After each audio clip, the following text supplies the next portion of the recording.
Facebook पक्कै पनि यहाँहरुले Facebook त सुन्नु भएको छ। अहिले यो संसारमा को होला र जसले फेसबुकको नाम सुनेको छैन, किन भन्दाखेरि फेसबुक त संसारभरि नै पपुलर रहेको छ। आउनु साथीहरु, आज म तपाईहरुलाई यो भिडियोमा फेसबुकको बारेमा बताउन गइरहेको छु। यदि तपाईले फेसबुक अकाउन्ट चलाउनुहुन्छ भने पक्कै पनि यो भिडियोलाई अन्तसम्म हेर्नुहोला, किन भन्दाखेरि फेसबुक अकाउन्टको सेक्युरिटीको बारेमा, प्रोटेक्सनको बारेमा धेरै नै महत्त्वपूर्ण कुरा म गर्न गइरहेको छु।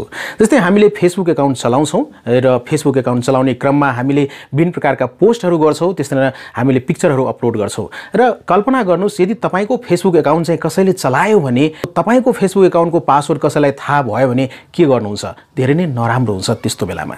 त्यसकारणले गर्दाखेरि हामी सचेत बस्नुपर्ने हुन्छ र हामीले के गर्दाखेरि हाम्रो फेसबुक अकाउन्टको पासवर्ड चाहिँ लिक हुँदैन, अरूले चाहिँ थाहा पाउन सक्दैन, त्यसको बारेमा म छोटो यहाँहरुलाई केही कुराहरु बताउन गइरहेको छु। यदि तपाईले पनि चाहनुहुन्छ, तपाईले आफ्नो फेसबुक अकाउन्टको पासवर्ड एकदम जोगाउन चाहनुहुन्छ भने, स्ट्रङ पासवर्ड राख्न चाहनुहुन्छ भने पक्कै पनि स्ट्रङ पासवर्ड राख्नको लागि के कुराको आवश्यकता पर्छ यो जान्नको लागि पक्कै पनि यो भिडियोलाई चाहिँ अन्तसम्म हेर्नुहोला।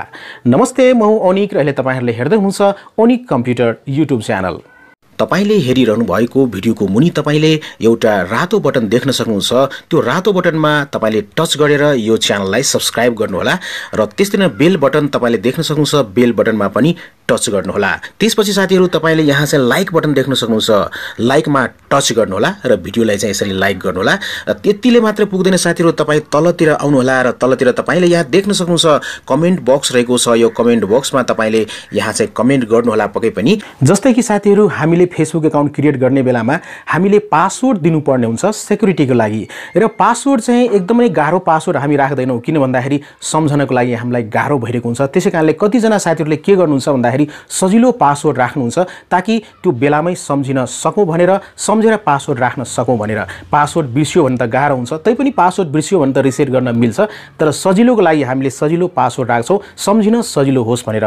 जस्तै कि हामीले यदि कुनै व्यक्तिको नाममा, त्यस्तै ठाउँको नाममा, त्यस्तै गरिकन हामीले कुनै वस्तुको नाममा र त्यस्तै कुनै एनिमलको नाममा चाहिँ पासवर्ड राखेको छौं भने पक्कै पनि त्यो नराम्रो कुरा हो। किन भन्दाखेरि यस्तो प्रकारको सजिलो पासवर्ड चाहिँ सजिलो ह्याक हुन सक्छ, सजिलै अरू जना मान्छेले थाहा पाउन सक्छ। किन भन्दाखेरि यो संसारमा खुरापाती गर्ने मान्छे धेरै रहेका छन् र बेला-बेलामा उनीहरुको काम नै खुरापाती गर्ने हो। त्यसैकारणले गर्दाखेरि तपाईले यस्तो सजिलो पासवर्ड जस्तै व्यक्तिको नाममा, ठाउँको नाममा, कुनै एनिमलको नाममा अथवा कुनै ठाउँको नाममा, कुनै वस्तुको नाममा तपाईले पासवर्ड राख्नुहुन्छ भने सजिलो हुन्छ खुरापाती गर्ने मान्छेलाई तपाईको फेसबुकको पासवर्ड ह्याक गर्नको लागि र पत्ता लगाउनको लागि। त्यसैकारणले गर्दाखेरि हामीले व्यक्तिको नाममा, ठाउँको नाममा, वस्तुको नाममा, एनिमलको नाममा पक्कै पनि पासवर्ड राख्नु हुन्न।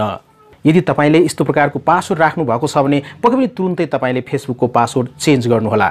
त्यस्तै अर्को रहेको छ मोबाइल नम्बर। जस्तै कतिजना साथीहरुले चाहिँ पासवर्ड सम्झिनको लागि, सम्झिन सजिलो होस् भनेर हामीले मोबाइल नम्बर पासवर्डमा राख्छौं, तर यो गलत हो। किन भन्दाखेरि यदि तपाईले मोबाइल नम्बर चाहिँ आफ्नो पासवर्डमा राख्नुहुन्छ भने पक्कै पनि त्यो पासवर्ड अरूलाई ह्याक गर्न सजिलो हुन्छ, थाहा पाउन सजिलो हुन्छ। त्यसकारणले गर्दाखेरि मोबाइल नम्बर पासवर्डमा राख्नु भएको छ भने नराख्नु होला र राख्नु भएको छ भने तुरुन्तै पासवर्ड चेन्ज गर्नुहोला। त्यस्तै अर्को रहेको छ, जस्तै कहिलेकाहीँ तपाई साइबरमा जानुहुन्छ र आफ्नो फेसबुक अकाउन्टलाई लगइन गर्नुहुन्छ र लग आउट गर्न बिर्सिनुहुन्छ। पक्कै पनि लग आउट गर्न नबिर्सिनु होला।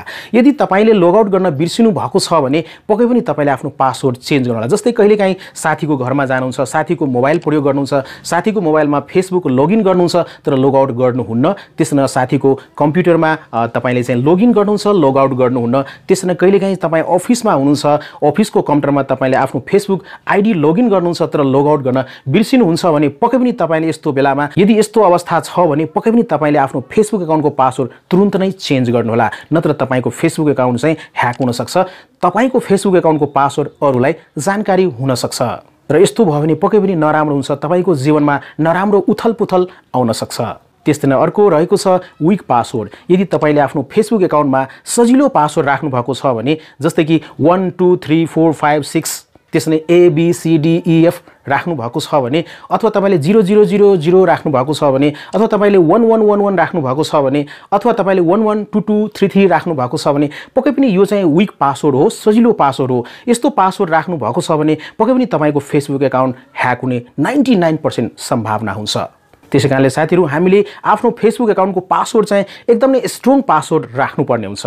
त्यस्तै अर्को रहेको छ स्ट्रङ पासवर्ड। कसरी तपाईले आफ्नो मोबाइलमा जुन फेसबुक अकाउन्टको लागि प्रयोग गर्नुभएको छ विक पासवर्ड, त्यसलाई चाहिँ स्ट्रङ पासवर्डमा कसरी चेन्ज गर्ने त? अब स्ट्रङ पासवर्ड हामीले राख्नको लागि पहिलो कुरा रहेको छ, हामीले पासवर्ड राख्दाखेरि 10 देखि 15 वटा क्यारेक्टरसम्म राख्नुपर्ने हुन्छ। यो कुरामा ध्यान दिनुपर्ने हुन्छ।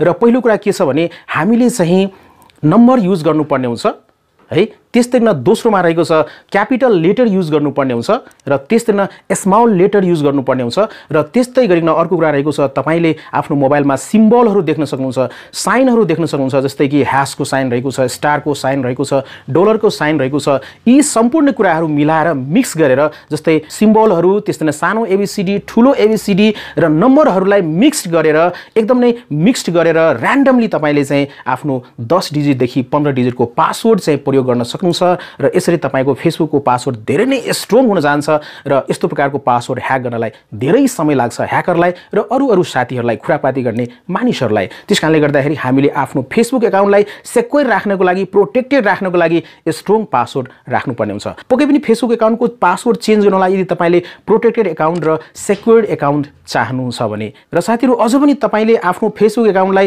अझ पनि स्ट्रङ भन्दा स्ट्रङ बनाउन चाहनुहुन्छ भने, बलियो भन्दा बलियो बनाउन चाहनुहुन्छ भने, जस्तै तपाईको फेसबुकको एकाउन्टको पासवर्ड तपाईको साथीलाई थाहा छ, कुनै पनि व्यक्तिलाई थाहा छ, तर पनि त्यो व्यक्तिले चाहिँ तपाईको फेसबुक एकाउन्टमा साइन इन गर्न सक्दैन। यदि तपाईले यो भिडियो हेर्न चाहनुहुन्छ भने पक्कै पनि नेक्स्ट भिडियो ल्याउने छु यसको बारेमा चाहिँ। पक्कै पनि यो भिडियोलाई लाइक गरिदिनु होला र शेयर गरिदिनु होला र साथै ओनिक कम्प्युटर युट्युब च्यानललाई सब्स्क्राइब गरिदिनु होला भन्दै आजको यो भिडियोबाट म ओझेल हुन चाहन्छु। Take care, good by, Jay Nepal.